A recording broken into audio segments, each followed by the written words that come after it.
देखो, आपका जो हमारा अधिनियम है वो है मध्य प्रदेश गौ वंश वध प्रतिषेध अधिनियम 2004। 2004 का ये अधिनियम है। हालांकि इस अधिनियम में 2021 में भी संशोधन हुआ है, 19 में भी संशोधन हुआ है और 24 में भी संशोधन हुआ है, लेकिन हमारे को सिलेबस में उनने 2004 का अधिनियम लिख के दिया है, तो हम तो 2004 का अधिनियम देखेंगे, मध्य प्रदेश गौ वंश वध प्रतिषेध अधिनियम 2004। और जहाँ नाम से ही अधिनियम से स्पष्ट हो रहा है कि गाय और गौवंश के जो हत्या हो रही है उनको रोकने के लिए अधिनियम लाया गया है 2004। डेट याद रखेंगे आप, 29 मार्च 2004। 29 मार्च 2004 को इसका गजट नोटिफिकेशन आया है। हालांकि इसको 26 मार्च को राज्य सरकार की अनुमति मिल गई थी। और देखो, ये मध्य प्रदेश का अधिनियम है, मतलब संसद से कोई मतलब नहीं, मध्य प्रदेश राज्य विधानमंडल ने ये अधिनियम पारित किया है 2006 में। 2004 में इस अधिनियम में कुल 18 धाराएं हैं। फिर इसी अधिनियम में इसका उद्देश्य भी बताया गया है, और उद्देश्य में देखो क्या लिखा है, जनसाधारण के हित में और सांप्रदायिक सद्भाव व शांति को बनाए रखने, गौवंशी वध का प्रतिषेध करने के लिए और उससे संबंधित संसक्त लिखा है, उससे संसक्त विषयों का उपबंध करने के लिए अधिनियम। मतलब कितनी सारी चीजें, केवल गौवंशी वध का नहीं है, क्या बोला गया है, जनसाधारण के हित में है यह अधिनियम और सांप्रदायिक सद्भाव व शांति को बनाए रखने के लिए और गौवध को रोकने के लिए और उससे संबंधित विषयों के उपबंध के लिए ये अधिनियम लाया गया है। तो ये इस अधिनियम का उद्देश्य बताया सरकार के द्वारा। अब देखो, कुल 18 धाराएं हैं, हमको एक एक करके धाराओं को देखना। सबसे पहले देखते हैं धारा 1। तो देखो, धारा 1 में कुछ नहीं, वही बातें हैं, संक्षिप्त नाम, विस्तार और प्रारंभ। संक्षिप्त नाम, विस्तार और प्रारंभ, 3 चीज हैं। संक्षिप्त नाम ये लिखा है, मध्य प्रदेश गौ वंश वध प्रतिषेध अधिनियम 2004, ये इसका संक्षिप्त नाम है। विस्तार, चूंकि मध्य प्रदेश राज्य विधानमंडल ने पारित किया है तो इस संपूर्ण मध्य प्रदेश में, भारत से कोई मतलब नहीं है कहाँ पे, ये संपूर्ण मध्य प्रदेश में ये अधिनियम लागू होगा। और प्रारंभ की तिथि 29 मार्च 2004। तो देखो, धारा 1 संक्षिप्त नाम, विस्तार और प्रारंभ की बात कर रही है। फिर है धारा 2। धारा 2, और धारा 2 में परिभाषाएं हैं, बहुत सारी अलग अलग परिभाषाओं का उल्लेख किया।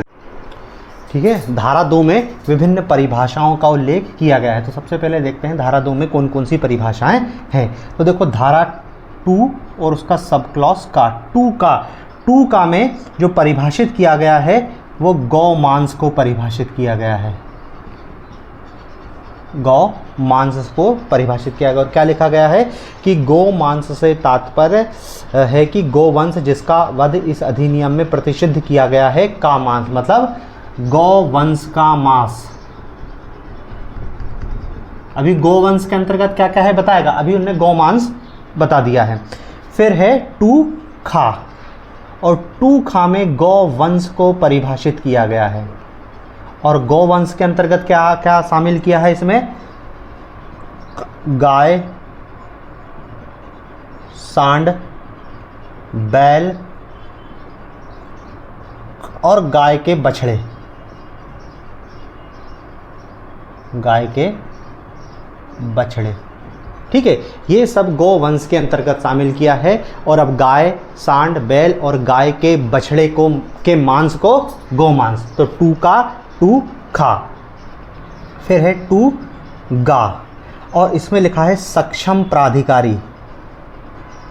सक्षम प्राधिकारी, 2 गा में क्या नोट किया गया है, सक्षम प्राधिकारी।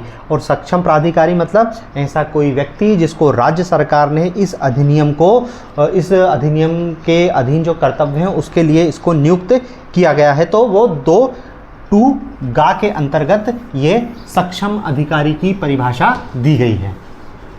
ठीक है ना, परिभाषा में कुछ विशेष नहीं है, क्वेश्चन पूछेगा तो बस परिभाषा, मतलब 2 गा में क्या है या सक्षम प्राधिकारी की परिभाषा क्या है इतना ही पूछेगा।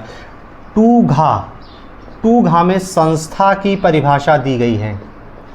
संस्था मतलब समझ रहे हैं ना, जो गौवंश का संरक्षण कर रही, पालन पोषण कर रही है, इसको हम गौशाला कहते हैं, कि बीमार गाय की देखरेख कर रही है, उनको भरण पोषण कर रही है, ऐसी संस्थाएं। और ऐसी संस्थाएं क्या है, जो पंजीकृत हैं, उन्हीं को संस्था का है पंजीकृत।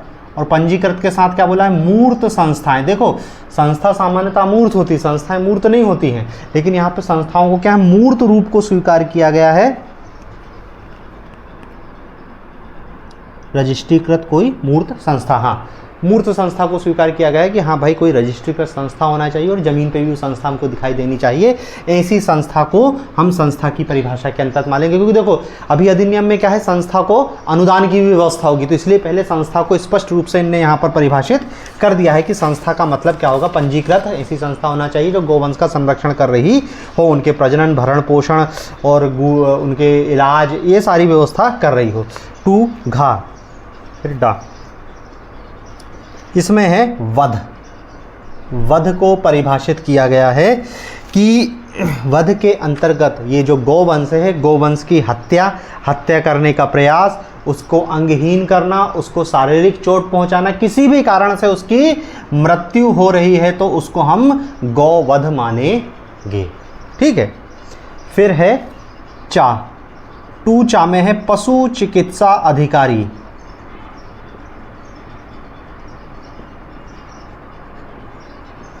पशु चिकित्सा अधिकारी की परिभाषा दी गई है और क्या लिखा है कि कोई व्यक्ति जो धारा 3, अभी धारा 3 आएगी, धारा 3 के अधीन नियुक्त होगा उसको हम पशु चिकित्सा अधिकारी कहेंगे। अभी धारा 3 में लिखा मिलेगा हमको, तो चा में पशु चिकित्सा अधिकारी की परिभाषा दी गई है। और छा में यान की परिभाषा दी गई। यान मतलब आपकी गाड़ी जिसमें गौवंश का आप परिवहन करोगे, तो क्या लिखा है कि भूमि जल वायु, भूमि पर चलने वाली, वायु पर चलने वाली और जल पर चलने वाली, भूमि जल वायु, इन सब का उपयोग में कोई यांत्रिक या हस्तचलित वाहन को हम क्या बोलेंगे, वाहन। यान की परिभाषा दी गई है। ठीक है, मतलब वही चाहे हवा में हो, पानी में हो, चाहे किसी भी जगह से परिवहन किया जा रहा हो, तो उसको यहाँ पर यान की परिभाषा के अंतर्गत शामिल किया गया। तो देखो 2 धारा 2 के अंतर्गत इतनी सारी परिभाषाओं को शामिल किया गया है। फिर देखते हैं धारा 3, और धारा 3 अब भी अपन ने देखा पशु चिकित्सा अधिकारी दिखाई देगा। धारा 3, तो धारा 3 में पशु चिकित्सा अधिकारी की नियुक्ति की बात की गई है और क्या बोला गया है कि आयुक्त सह संचालक पशु चिकित्सा सेवाएं, इसकी जिम्मेदारी है आयुक्त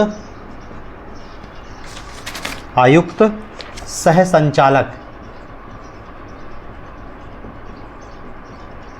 आयुक्त सह संचालक पशु चिकित्सा सेवाएं, पशु चिकित्सा सेवाएं, आयुक्त सह संचालक पशु चिकित्सा सेवाएं मध्य प्रदेश शासन एक आदेश द्वारा पशु चिकित्सा अधिकारी की नियुक्ति करेगी। तो आपको धारा 3 में क्या याद रखना है, पशु चिकित्सा अधिकारी है, पशु चिकित्सा अधिकारी। ठीक है, और पूछे कि पशु चिकित्सा अधिकारी की परिभाषा किसमें है, तो 2 चा में पशु चिकित्सा अधिकारी की परिभाषा दी गई है और जिम्मेदारी किसकी है, आयुक्त सह संचालक पशु चिकित्सा सेवाएं।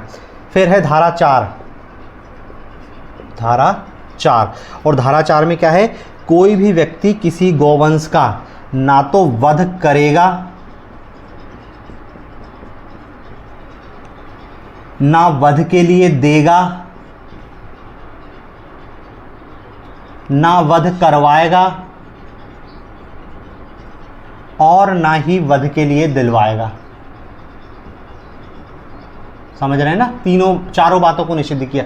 देखो, ना तो खुद वध करेगा, ना वध के लिए देगा। ऐसा नहीं कि तुम्हारे घर गाय बूढ़ी हो गई तो तुमने उसको बेच दिया कसाई को कि इसको काट लो, या करवाएगा, तुम्हारे नियंत्रण में होना भी नहीं चाहिए, और ना ही वध के लिए, मतलब तुम दलाली भी नहीं करोगे कि बीच में उन्होंने कहा कि गाय किसी को दिलवा रहे हो या गोवंश की आप परिवहन कर कोई, तो हर चीज़ को धारा 4 में प्रतिबंधित किया गया है। फिर है धारा 5, धारा 5, और धारा 5 में क्या है, गौ मांस रखने पर प्रतिबंध, गौ मांस रखने पर प्रतिबंध। ठीक है, ऐसा नहीं कि आपके पास गौ मांस है और आप बोलो कि हमने तो वध नहीं किया, हमने तो खरीद के लाए, कहीं और से लाए या जहाँ, नहीं, मध्य प्रदेश में आपके पास गौ मांस होना भी नहीं चाहिए। ना तो आप गौवंश का वध करोगे और ना ही गौ मांस आप रख सकते हो। ठीक है, फिर है धारा 6। और धारा 6 में क्या उल्लिखित है? गौवंश के परिवहन पर प्रतिबंध। वध के लिए, वध के लिए गौ वंश के परिवहन पर प्रतिषेध। ठीक, मतलब गौवंश का परिवहन हो सकता है लेकिन वध के लिए नहीं। आप यदि गाड़ी में गाय को ले जा रहे हो, गौवंश को ले जा रहे हो, तो पुलिस आपको रोक के चेक कर सकती है, तो आपको बताना पड़ेगा कि हम वध के लिए नहीं ले जा रहे हैं। इसके लिए भी अब जो संशोधन किया गया ना, तो संशोधन में यही है कि आपको परमिट लेना पड़ेगा या एक पास बनवाना पड़ेगा, तब जाके आप गाय का परिवहन कर पाओगे। तो वध के लिए यहाँ पर परिवहन पर भी पूर्ण प्रतिषेध लगाया गया है। फिर है धारा 7।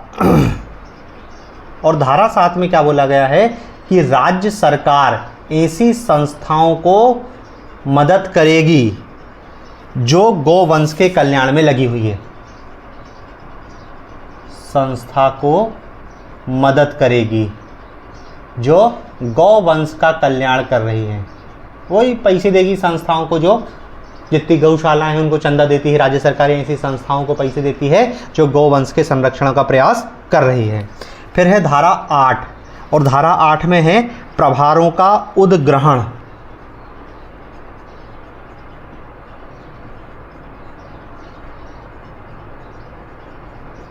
प्रभारों का उद्ग्रहण। देखो, इसमें क्या बोला गया है कि जैसे कोई संस्था है और वो संस्था क्या है, गौवंश का संरक्षण कर रही है। अब उनने बूढ़ी गाय है कोई है और अब उसका स्वामी उसको पाल नहीं रहा है और उसने उसको गौशाला में दे आया। तो अब यदि उस गाय पे कोई पैसा खर्च कर रहा होगा तो वो संस्था का जो मालिक है वो उस गाय के मालिक से पैसे ले सकता है। तो वही है प्रभारों का उद्ग्रहण।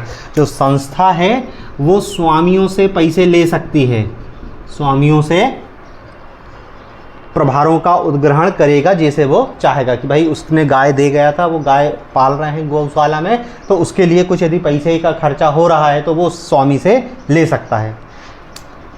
फिर है धारा 8 हो गई। अब है धारा 9। और धारा 9 में क्या है? दंड, शास्ति। शास्ति।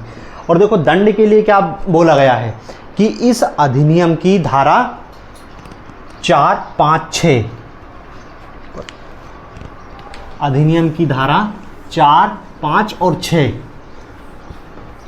के उल्लंघन में दंड है। धारा 9 क्या है? शास्ति है। और दंड में क्या बोला गया है कि धारा 4, धारा 5 और धारा 6 इनके उल्लंघन पर दंड है।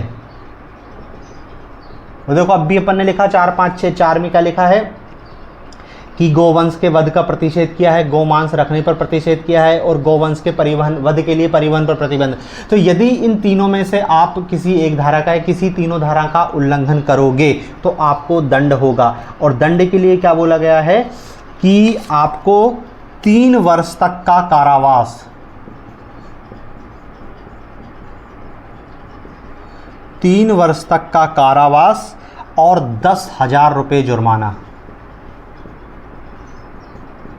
3 वर्ष तक का कारावास और 10,000 रुपये तक के जुर्माने की व्यवस्था की गई है। संशोधन में इसी को बढ़ा दिया गया था, 50,000 का जुर्माना कर दिया और कुछ मामलों में 5 वर्ष तक के कारावास की व्यवस्था की गई है। लेकिन अधिनियम की धारा में तो देखो 3 वर्ष ही लिखा है, संशोधन की बात अलग है। ठीक है, फिर है धारा 10। और धारा 10 में कुछ नई बात नहीं है, वही है कि इस अधिनियम के जो अपराध हैं, अपराध संज्ञेय और अजमानतीय होंगे। इस अधिनियम के तहत होने वाले अपराध संज्ञेय व अजमानतीय होंगे। संज्ञेय व अजमानतीय होंगे, मतलब जमानत नहीं होगी और संज्ञान भी ले सकती है कोर्ट। फिर है धारा 11। धारा 11 क्या कह रही है? प्रवेश तथा निरीक्षण की शक्ति, प्रवेश तथा निरीक्षण की शक्ति। अब स्वाभाविक सी बात है, किसका प्रवेश और किसका निरीक्षण होगा? देखो, इस अधिनियम को लागू करने के लिए सरकार ने जो सक्षम प्राधिकारी की नियुक्ति की, अपन ने देखा कि पिछली धाराओं में ही सक्षम प्राधिकारी की नियुक्ति की बात की गई है। 2 में परिभाषा दी गई सक्षम प्राधिकारी की। तो इस अधिनियम को लागू करने में जो सक्षम प्राधिकारी होगा, राज्य सरकार उसको ये अधिकार दिया गया है कि वो ऐसी किसी भी संस्था में प्रवेश कर सकता है जो गौपालन का, गौवंश का संरक्षण कर रही है ना, तो उन संस्थाओं में प्रवेश कर सकता है, उनका निरीक्षण कर सकता है, उसके भार साधक से क्वेश्चन पूछ सकता है और उसका भार साधक उनको क्वेश्चन का आंसर देने के लिए बाध्य भी है। ठीक है। प्रवेश और निरीक्षण, जो सक्षम प्राधिकारी है वो वाहन को भी रोक सकता है और वाहन की भी तलाशी ले सकता है और उस वाहन की जब्ती भी बना सकता है। तो ये प्रवेश तथा निरीक्षण की शक्ति संस्थाओं और वाहनों के लिए, और देखो संस्थाओं नहीं, सब है। आपके यदि उसको लग रहा है कि परिसर में गौवंश का वध किया जा रहा है या गौमांस रखा है, तो भी वो क्या है, प्रवेश तथा निरीक्षण कर सकता है। तो आपके भवन, परिसर, संस्था, यान, सब जगह क्या है, प्रवेश और उसको निरीक्षण की शक्ति दी गई है और वो भार साधक से क्वेश्चनिंग कर सकता है और उसको जब्त भी कर सकता है। फिर है धारा 12, और धारा 12 में पुनर्वास है कि यदि इस अधिनियम के लागू होने के बाद किसी व्यक्ति को यदि कोई उससे प्रत्यक्षता प्रभावित हो रहा है तो उसके लिए पुनर्वास के नियम राज्य सरकार बनाएगी। धारा 12। धारा 13, अब तो वो सिंपल सी बात है जो सब में होती, सद्भावना पूर्वक कार्रवाई, सद्भावना पूर्वक कार्यवाही के लिए संरक्षण। ठीक है ना। तो सक्षम प्राधिकारी, जो सरकारी कर्मचारी उस अधिनियम के तहत कोई काम करेगा तो माना जाएगा कि इन्हें सद्भावना पूर्वक किया गया है। फिर धारा 14, और धारा 14 में क्या बोला है, लोक सेवक। कोई इस अधिनियम के तहत जो भी सक्षम प्राधिकारी हैं, जो भी काम करेंगे वो लोक सेवक समझे जाएंगे। धारा 14 हो गई। फिर है धारा 15। धारा 15 क्या है, अधिनियम का अध्यारोही प्रभाव होना, अध्यारोही प्रभाव, मतलब इस अधिनियम से यदि किसी और अधिनियम या नियम की थोड़ा सा विवाद हो रहा है तो ये अधिनियम अध्यारोही प्रभाव को लागू करेगा, उन सबको सप्रेस करेगा। फिर है धारा 16, कठिनाई दूर करने की शक्ति, कठिनाई दूर करने की शक्ति, कि यदि इस अधिनियम को लागू करने में कोई कठिनाई दूर आ रही है तो कठिनाई दूर कौन करेगा, राज्य सरकार को ये शक्ति दी गई है कि राज्य सरकार इस अधिनियम को लागू करने में होने वाली कठिनाइयों को दूर करेगी। फिर धारा 17 में है नियम बनाने की शक्ति, नियम बनाने की शक्ति की इस अधिनियम को लागू सही तरीके से लागू करने के लिए कोई नियम बनाना होगा तो राज्य सरकार नियम भी बनाएगी। धारा 17। और धारा 18, धारा 18 में कुछ नहीं है, निरसन है। क्या क्या निरसित किया जाएगा उसकी लिस्ट बनाई गई है। तो देखो ये गौवंश वध प्रतिषेध अधिनियम 2004, 18 धाराएं और 18 धाराओं को अपन ने देख लिया है।